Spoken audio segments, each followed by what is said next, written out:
আবারও ছোট ভাইদের সাথে ফুটবল খেলতে মাঠে নেমে গেলাম। ফুটবল খেলা আমার অনেক পছন্দ একটা খেলা। ফুটবল খেলা খেলতে আমি অনেক ভালোবাসি। ছোট ভাইয়েরা খুব দারুণ খেলে, অনেক ভালো খেলে। তাদের সাথে আমিও একটু খেলে নিলাম। তারা এখন যে রানিংটা আছে সেই রানিংটা আমার মাঝে নাই। আমি এক সময় ফুটবল খেলতে যখন যেতাম তখন সেই খেলা পুরোপুরি শেষ করে তারপরে আসতাম। আমি কখনো হাফ টাইম বা কিছুক্ষণের জন্য যে বসবো সেটা আমি বসি নাই।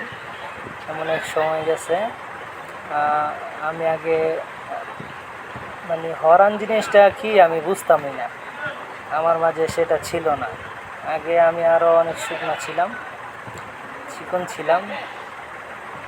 তো তখন ওই হরান জিনিসটা আমার মাঝে ছিল না। এখন যেমন ছোট ভাইদের মাঝে নাই, সেটা আমি দেখতে পাই।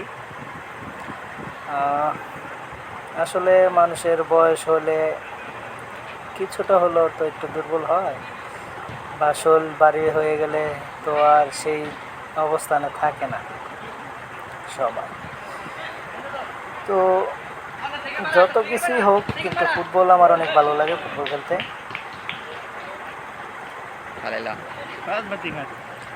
দারুণ খেলে আমার ছোট ভাইয়েরা। তারা বুঝে কিভাবে ফুটবল খেলতে হয়। সবাই ভালো খেলে, মোটামুটি সবাই ভালো খেলে। এটা একটা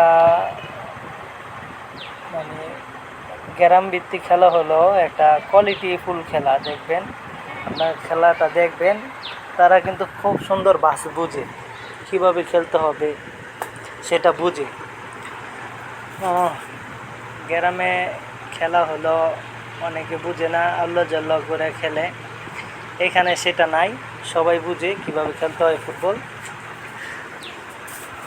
কোনো আউল ফাউল কোনো মাইন্ড নাই। খেলার একটা কোয়ালিটি আছে, কোথায় বল দিতে হবে, কিভাবে খেলতে হবে সেটা তারা জানে। তাদের বয়স এখনও অল্প, আর কিছুদিন খেললে আরও ভালো খেলবে আশা করি। এইখানতে আমাদের এলাকার প্লেয়ার অনেক জায়গায় খেলতে যায়। এক সময় আমি অনেক জায়গায় খেলেছি, অনেক দূর দূরান্তে আমি ফুটবল খেলে এসেছি হায়ার হিসেবে। এখন তাদের পালা, তারা অনেক ভালো খেলে, তারাও অনেক জায়গায় খেলে। ছোট ভাই কিছু আছে এই জায়গায়। যদি খেলাটা ভালো লাগে তাহলে আপনারা এসে আবার সরাসরি দেখবেন আমাদের দিতপুর হাজী মোহাম্মদ লাল মিয়া উচ্চ বিদ্যালয় স্কুল মাঠে। তারা নিয়মিত খেলে। যাদের যাদের প্লেয়ার দরকার হয় তারা এখান থেকে সিলেক্ট করতে পারেন খেলা দেখে। এখনও আমাদের এলাকায় অনেক জায়গায় ফুটবল লিগ চলে। অনেকে ফুটবল খেলা টিম ধরে কিন্তু খেলতে পারে না।